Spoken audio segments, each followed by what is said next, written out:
Right to constitutional remedies के सारे provision को आज हम डिस्कस करेंगे। इसका मतलब article 30 to 35। Yes, article 30 to 35 तक आज पूरे एक एक आर्टिकल को मैं डिस्कस करूंगा। कौन सा आर्टिकल आपको डायरेक्ट सुप्रीम कोर्ट में मूव करने का पावर देता है और कौन से रिट्स आप कब फाइल करेंगे, ये सारी चीज़ें मैं बताऊंगा आपको। तो जय हिंद दोस्तों, मैं अंकित आपका स्वागत करता हूँ अपने यूट्यूब चैनल KWL क्लासेस पे। चलिए स्टार्ट करते हैं।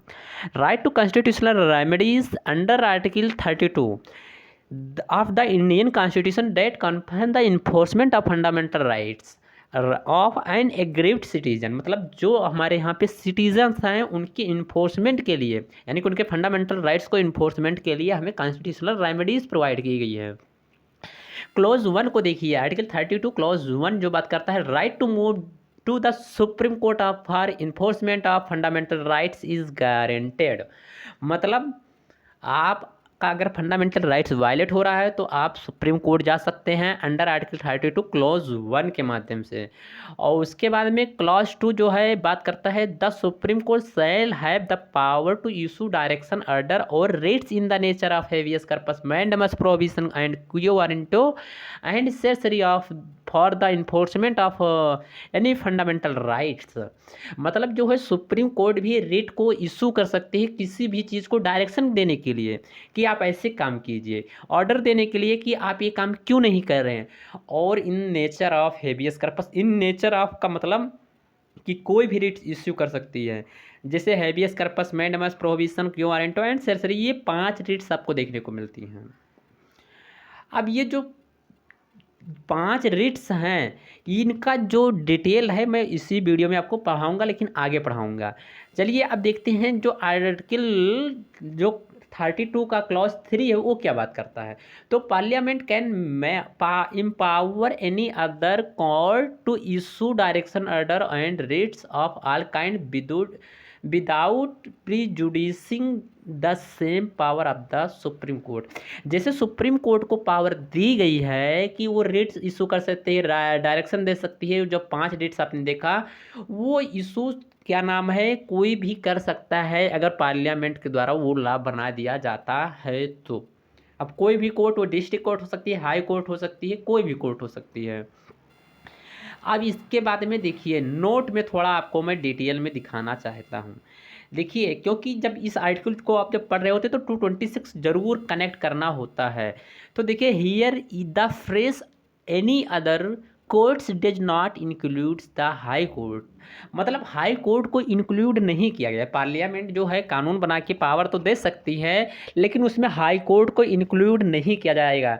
Under article 226 has already confirm this power on the high court. मतलब जो है आर्टिकल 26 पहले से ही पावर दे रहा है कि हाई कोर्ट के अंदर आप रिट्स को इशू कर सकते हैं। अब इसके बाद में क्लॉज 4 बात करता है, right to move to the supreme court shall not be suspended except as otherwise provided by the constitution. मतलब आपकी इंडियन कॉन्स्टिट्यूशन में अगर कोई चीज़ें प्रोवाइड कर दी गई हैं या ये प्रोवाइड की गई हैं और या उस पर कोई लॉ बना दिया जाता है तो आपका फंडामेंटल राइट्स को वायलेट किया जा सकता है, या नहीं तो आप राइट टू मूव का जो पावर है वो आप कहाँ पे डायरेक्ट सुप्रीम कोर्ट में हमेशा हमेशा जा सकते हैं। कुछ एक्सेप्शन है उसको देखिए। President can suspend the fundamental right to move to any court for the emergency of fundamental right during a national emergency. अगर नेशनल इमरजेंसी के अगर लगी हुई है तो प्रेसिडेंट आपके राइट्स को सस्पेंड कर सकते हैं कि जो आपका पावर दी गई है right to move the court any court, यानी कि चाहे सुप्रीम कोर्ट हो, चाहे हाई कोर्ट हो, चाहे सोवरडिनेट कोर्ट हो, तो वहाँ पे प्रेसिडेंट के अलावा आपके फंडामेंटल राइट्स को कोई डेरोगेट यानी कि ख़त्म सस्पेंड नहीं कर सकता है। अब देखिए, the following point are to be noted with respect thing the right to constitutional remedies article 32। अब इसके बारे में थोड़ा डिटेल में देखते हैं कि इसका जो आर्टिकल 32 है इसको किसने क्या कहा है और ये किस लिए इम्पोर्टेंट हो जाता है। तो इसको आप एज ए सिग्निफिकेंट या एक इम्पोर्टेंस के रूप में लिख सकते हैं। जैसे सिग्निफिकेंट ऑफ आर्टिकल 32 क्वेश्चन पूछ ले या फिर पूछ ले इम्पोर्टेंस ऑफ आर्टिकल 32, तो ये आप डालेंगे। The right makes the right to get the fundamental rights protect itself, ये fundamental rights thus making of the fundamental right is real. मतलब ये जो आपका आर्टिकल 32 है ये आपके फंडामेंटल राइट्स को प्रोटेक्ट तो करता ही है और ये फंडामेंटल राइट्स को रियल बनाता है कि हाँ ये सच में सब कुछ एग्जिस्ट करता है। इट सिग्निफिकेंट मेड, मतलब ये सिग्निफिकेंट क्यों बनता है, तो इसमें जो आपके कॉन्स्टिट्यूशन के मेकर हैं या ड्राफ्टिंग कमेटी के जो अध्यक्ष हैं doctor BR Ambedkar, hail the right as the heart and soul of the Indian constitution. इन्होंने कहा, यानी कि अम्बेडकर साहब ने कहा कि जो है इंडियन कॉन्स्टिट्यूशन का जो आत्मा है, हार्ट हृदय और आत्मा क्या है, आर्टिकल 32 है। अब इन्होंने हार्ट एंड सोल क्यों कहा है, इसके बारे में इंटरव्यू में क्वेश्चन पूछा जाता है, वाइवा में क्वेश्चन पूछा जाता है, तो सुन लीजिए। आर्टिकल 32 आपको पावर देता है सुप्रीम कोर्ट मूव करने के लिए इन्फोर्समेंट ऑफ फंडामेंटल राइट्स। और फंडामेंटल राइट्स मतलब हो जाता है कि कोई भी राइट्स जो नेचर के द्वारा, यानी कि जो बेसिक चीज़ें होती हैं उनके लिए उनको फंडामेंटल राइट्स में डाला गया है। उसके बिना आदमी का एक जीवन जो है नहीं चल सकता है, इसीलिए इसको जो अम्बेडकर हैं वो हार्ट एंड सोल कह देते हैं। अब जैसे एक मनुष्य होता है वो हार्ट एंड सोल के बिना नहीं चल सकता, तो वही चीज़ें हैं। The provision makes the supreme court the defender and guarantor of fundamental rights. The supreme court with original and wide but not exclusive power to enforcement fundamental rights. तो इसमें वाइड तो पावर दी गई है, ओरिजिनल पावर दी गई है, but exclusive power नहीं दी गई है। अब देखिए ओरिजिनल पावर क्या होती है, तो original power an aggrieved citizen can directly go to the supreme Court not necessary by way of appeal. मतलब आप अपील के लिए नहीं, लेकिन अपने फंडामेंटल राइट्स को अगर कोई ख़त्म कर रहा है तो उसकी इन्फोर्समेंट के लिए जा सकते हैं। वाइड्स पावर किसको दी गई, देखिए the power of Supreme Court in this regarded are not restricted to issue order और direction but also writs of all kinds. ये मतलब जो है ऑर्डर और डायरेक्शन नहीं, ये क्या दे सकते हैं, रेट्स को भी इशू कर सकते हैं। नॉट एक्सक्लूसिव पावर क्या होती है उसको समझिए। The power of the supreme Court in this regarded are concurrent with that of any other court as empowered by the parliament for this purpose, example writs jurisdiction of High Court under article 226।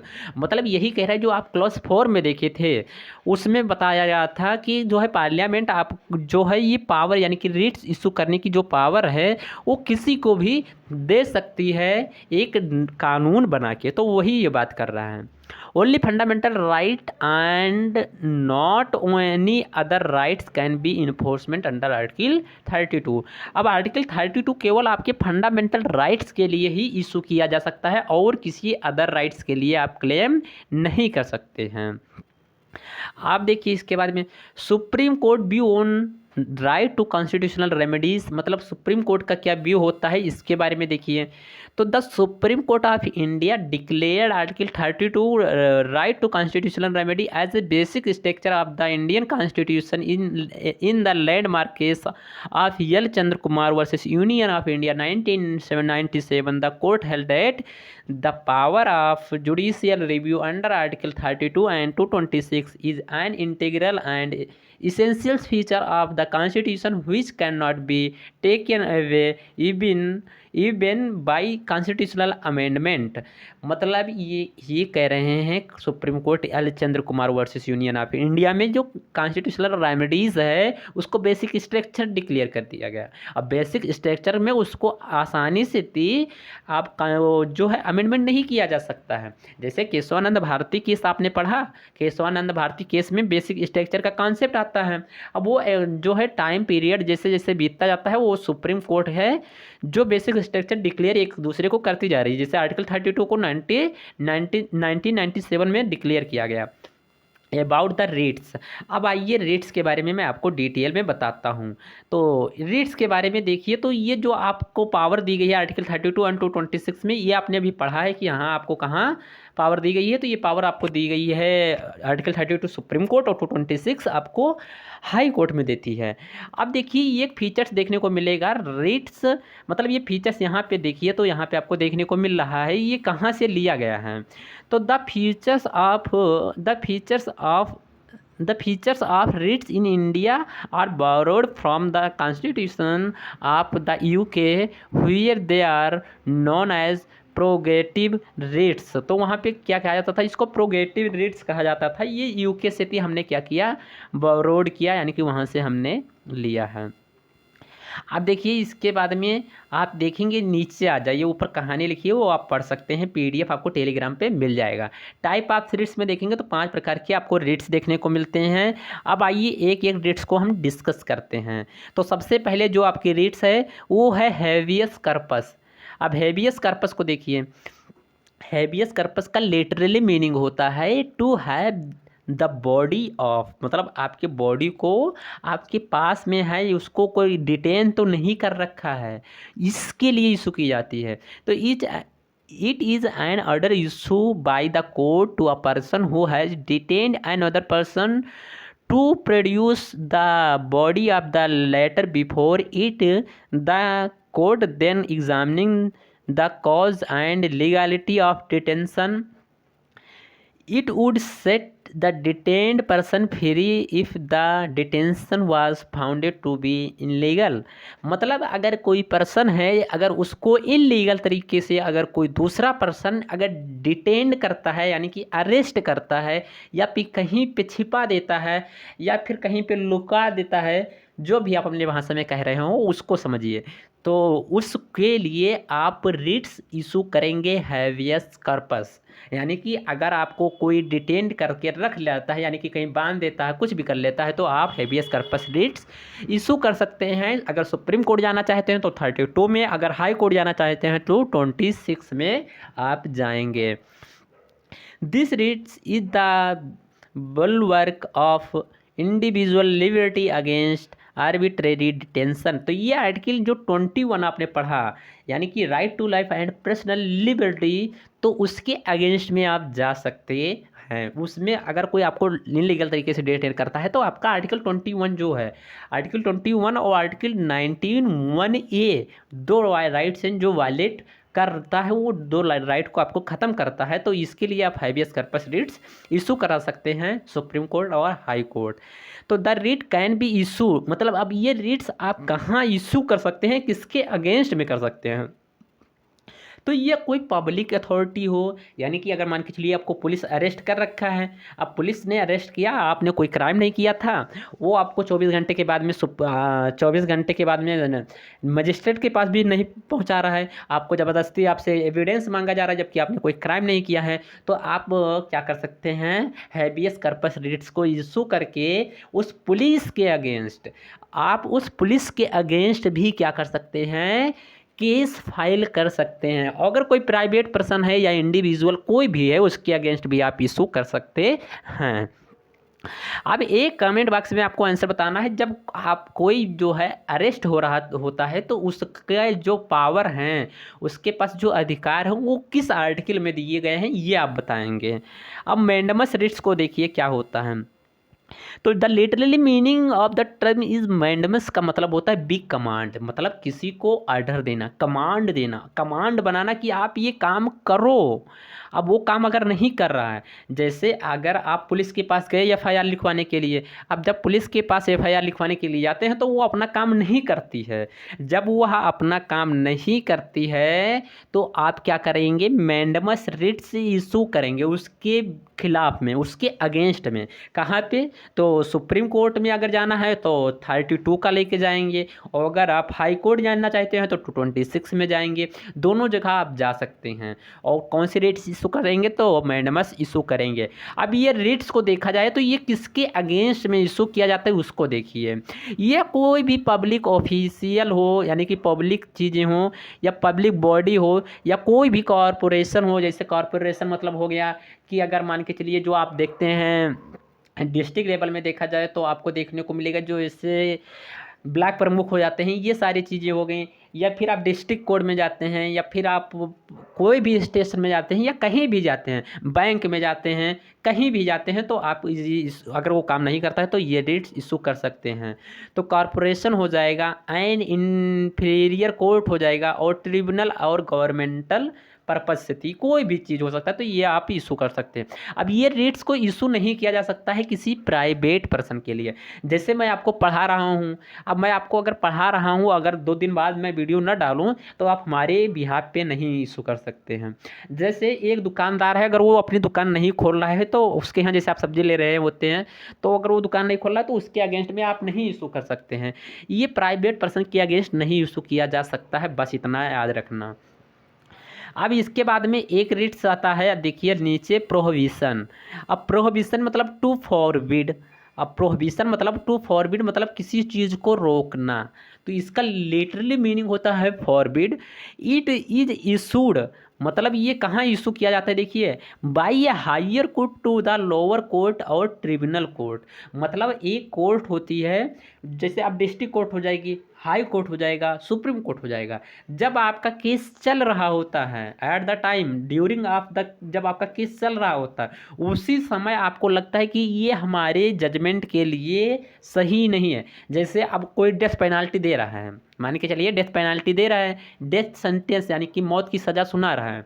अब मान के चलिए वो district court है, तो क्या district court को power दी गई है डेथ पेनाल्टी देने के लिए? क्या हाई कोर्ट को पावर दी गई है? तो क्वेश्चन का आंसर होगा नहीं दी गई है। तो अगर ऐसा कोई मतलब पनिशमेंट है कि हाँ वो नहीं दे सकता है, तो इसके लिए भी आप क्या कर सकते हैं? प्रोहिबिशन रिट्स इशू कर सकते हैं। अब ये प्रोहिबिशन रिट्स कहाँ इशू करेंगे? सुप्रीम कोर्ट जाना है तो 32 में जाएंगे, और अगर हाई कोर्ट में जाना है तो 226 में जाएंगे। अब ये रेट्स को देखिए, आप कहाँ पे इशू कर सकते हैं, किसके अगेंस्ट में इशू कर सकते हैं, ये जानना ज़रूरी हो जाता है आपके लिए। जैसे इस रिट को इशू करने के लिए आप किसी अगेंस्ट जुडिशियल या क्वासी जुडिशियल बॉडीज़ के अगेंस्ट ही इशू कर सकते हैं। जुडिशियल और क्वासी जुडिशियल बॉडीज़ को मतलब समझिए। जैसे जुडिशियल का मतलब हुआ है जुडिशरी, यानी कि कोर्ट। जैसे district court, high court, lower court, जितनी कोर्ट होते हैं उनके अगेंस्ट ही आप क्या कर सकते हैं? इस रिट्स को इशू कर सकते हैं। Can not be issued against administrative authority, legislative body और प्राइवेट इंटिटीज़। मतलब अब आप किसी भी, जैसे आप, मैं पूछूं क्या आप किसी कॉलेज के अगेंस्ट इशू कर सकते हैं? Answer no. कि आप डीएम के अगेंस्ट इशू कर सकते हैं? आंसर ही नो। तो आप कहाँ पे इशू कर सकते हैं? केवल कोर्ट में कर सकते हैं, कोर्ट के अगेंस्ट कर सकते हैं। अब क्या पार्लियामेंट के अगेंस्ट इशू कर सकते हैं? नहीं। क्या आप किसी दुकान के अगेंस्ट कर दार के अगेंस्ट कर सकते हैं? नहीं कर सकते। ये सारी चीज़ें आपको याद रखना है। आखिरी रिट्स जो है आपका आता है सरसरी। तो ये रिट्स क्या होती है इसको देखिए, जिसका मीनिंग होता है, जिसका मीनिंग देखिए, the certiorari, the literal meaning of the terms is to be certified या टू बी इन्फर्ड। मतलब कोई भी चीज़ें जो हैं, अगर आपको सुप्रीम कोर्ट का या हाई कोर्ट का या किसी भी कोर्ट का अगर जजमेंट आ जाता है, उसके बाद में उससे आप सेटिस्फाई नहीं होते, तो आप क्या करेंगे? तो वो रिट्स आपको पावर देती है। तो it is issued higher court. ये रिट आप इशू करेंगे हायर कोर्ट में। अब ये नहीं कि सुप्रीम कोर्ट से अगर कोई जजमेंट आया तो आप डिस्ट्रिक्ट कोर्ट में आके उसको क्लेम कीजिए, ऐसा नहीं है। हायर कोर्ट में जाएंगे। तो higher court to lower court और tribunal court either transfer the case pending with the letter of the quash और order in letter in case. तो ये रिट्स आप इशू कर सकते हैं। अब ये क्या करती हैं? ये रिट्स भी वहीं इशू कर सकते हैं जहां आपको ये दी गई है पावर, जो वहाँ पे इशू कर सकते थे जैसे कोर्ट में ही, तो वैसे जैसे जुडिशियल बॉडी हो जाएगी, कौसी जुडिशियल हो जाएगी, वहीं पे आप इसको भी क्या करेंगे, इशू करेंगे। अब इसके बाद में जो रीट्स आएगी क्वियो वारंटो, ये क्वियो वारंटो जो होती है ये किसी की पब्लिक अथॉरिटी पूछने के लिए होती है। जैसे अगर आप, जैसे क्या होता है मैं आपको बताता हूँ, जैसे शादी वर्दी में पुलिस आई आपको अरेस्ट करने। अब जब शादी वर्दी में पुलिस आई तो आप पूछेंगे how authority to you you are my, मुझे अरेस्ट, मुझे थोड़ा इंग्लिश भाई कॉमेडी वाली भी बोला हूँ तो इसलिए याद रखना। तो इसमें पूछेंगे आप मुझे अरेस्ट कर रहे हैं, आपकी अथॉरिटी क्या है, तो by what authority your warrant, तो आप मुझे कैसे अरेस्ट कर सकते हैं, ये आप पूछने का अधिकार आपको क्यों वारंटो दे रहता है। या फिर आप ये पूछ सकते हैं कि कोई भी बॉडी है, जैसे मान के चलिए आप गए ही कहीं पे, वो काम कर रहे हैं, आपको डाउट हुआ वो काम सही से नहीं कर पा रहे हैं, तो आप उससे पूछ सकते हैं आप किसके बॉडी पे, यानी कि किसके अथॉरिटी पे आप काम कर रहे हैं। जैसे मैं अगर आप वीडियो बना रहा हूँ तो आप हमसे पूछ सकते हैं कि आप किस अथॉरिटी की बेसिस पे वीडियो बना रहे हैं। ये सारी चीज़ें जो पूछना होता है तो आप क्यू वारंटो पूछ सकते हैं। अब इसमें आप ये स्ट्रीट इशू कहाँ करेंगे, यहाँ आपको देखने को मिलेगा। अब ये भी आप इशू करेंगे can be issue only in the case of substantial public office of the permanent character create by a statute और constitutional, it can not issued in case ministerial और प्राइवेट ऑफिस। मतलब आप हमारे अगेंस्ट तो नहीं कर सकते क्योंकि मैं प्राइवेट ऑफिस के अगेंस्ट में आ जाऊंगा। तो ये सारे रेट्स हैं। अब इसके अंदर आप देखेंगे तो कुछ डिफरेंसेस किए गए हैं आप सुप्रीम कोर्ट और हाई कोर्ट के बारे में, ये सारी चीज़ें आप देख लेंगे। अगली वीडियो जो आपकी आएगी वो आपके थोड़ा ये जुडिशियल रिव्यू है उसके बारे में मैं डालूँगा। तो आज की वीडियो को यहीं पे ख़त्म करते हैं। ये वीडियो कैसा लगा है कमेंट्स बॉक्स में ज़रूर बताइए। जब आप कमेंट बॉक्स में अपना ओपिनियन देते हैं तो अगली वीडियो बनाने के लिए मुझे मोटिवेट मिलता है और लगता है आपको समझ में सारा कुछ आता है। तो कमेंट बॉक्स में ज़रूर बताया कीजिए कि हाँ सर वीडियो अच्छा लग रहा है, मज़ा आ रहा है, पीडीएफ भी मिल रही है। अगर नहीं पा रहे हैं तो टेलीग्राम पे जाइए KWL क्लासेस पे, वहाँ पे मिल जाएगी। Thank you.